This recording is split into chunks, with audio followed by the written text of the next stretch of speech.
nakikiramay po ako sa pagkawala ng asawa niyo. Masakit para sa amin ang pagkawala niya. Kailan pala namin makukuha yung mga ipapamana niya sa amin?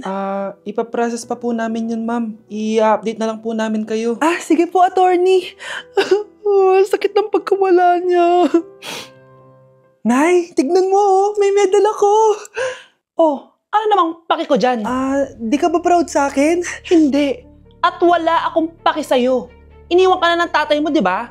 Kaya pwede ka nang umalis dito. Bakit ka ba ganyan sa akin, Nay? Huwag mo nga ako matawag-tawag na nanay dyan. Kadiri! Hindi kita anak. Ang nanay mo, wala na. Malandi kasi. Nay, gutom na ako. Ay, gutom na baby ko. Wait lang, mag-order ako ng steak for you, ha? Yay! Steak, my favorite! Ampun lang pala ako. Nasaan na yung totoo ko, nanay?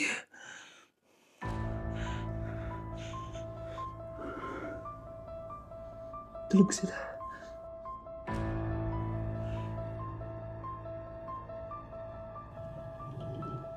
Nasaan na yun?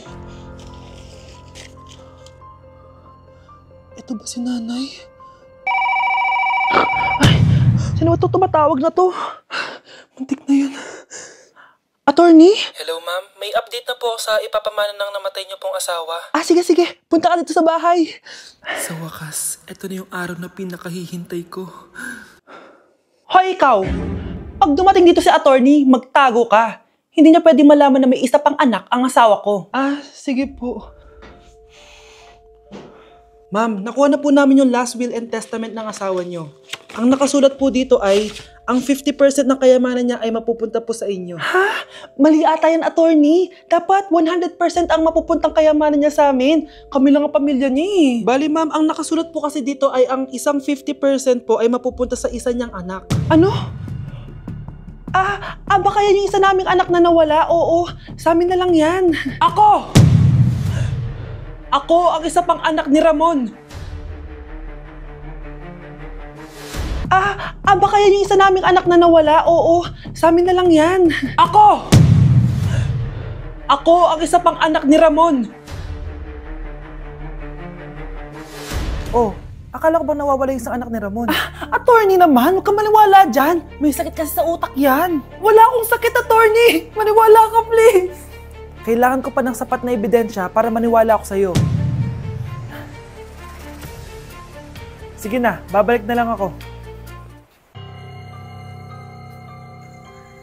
Ito na ba yung bagong bahay ng anak ko?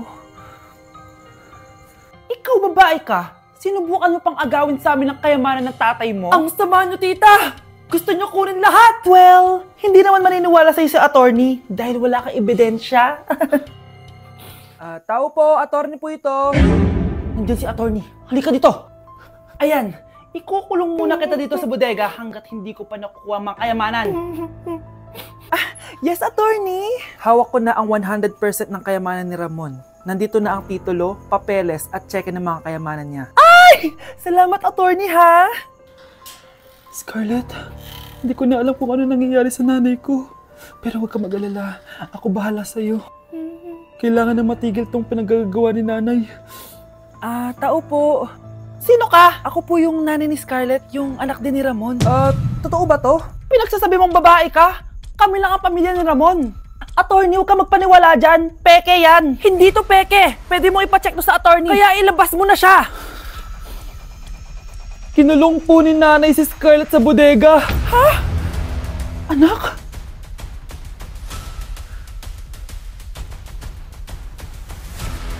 Anak? Walang iya talaga yung tita mo. Anak, sorry kung ngayon na ako nagpakita. Pinakulong kasi ako ng babaeng yan! Deserve mo makulong! Ikaw ang ikukulong namin dahil child abuse ang ginagawa mo. Ano? At hindi mo na din makukuha ang 50% ng mana. Hindi pwede! Nay, masaya ako na nandito ka na. At hindi na din tayo maghihirap dahil sa pamana ni tatay. Masaya din ako, anak.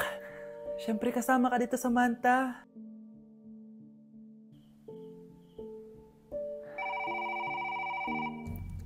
Ano ba? Bakit tawag ka ng tawag, ha? Oo, wala silang kaalam-alam.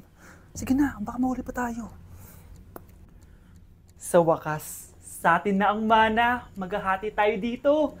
Palayasin mo na yung mga batang yun, ha? Ako bahala. Ang galing talaga natin magpanggap, babe. Mga anak, aalis na tayo dito sa bahay. Lilipat tayo sa mas malaking bahay. O eto, mga gamit nyo, inimpake ko na. Talaga, Nay? Scarlett, huwag kang maniwala dyan. Nagpapanggap lang yung nanay mo. Samantha, ano yung mga pinagsasabi mo? Magjowa sila ni attorney. Sinet up nila tayo. Ganyan ba ang ugali mo, Samantha? Kaparehas ng nanay mong sinungaling? Samantha, ano ba? Kung ayaw mo sumama, edi wag. Sige! Kung totoong anak mo talaga si Scarlett, saan at kailan mo siya ipinanganak? Ang dali naman yan. Eh di sa Manila. Pinanganak ako sa ibang bansa.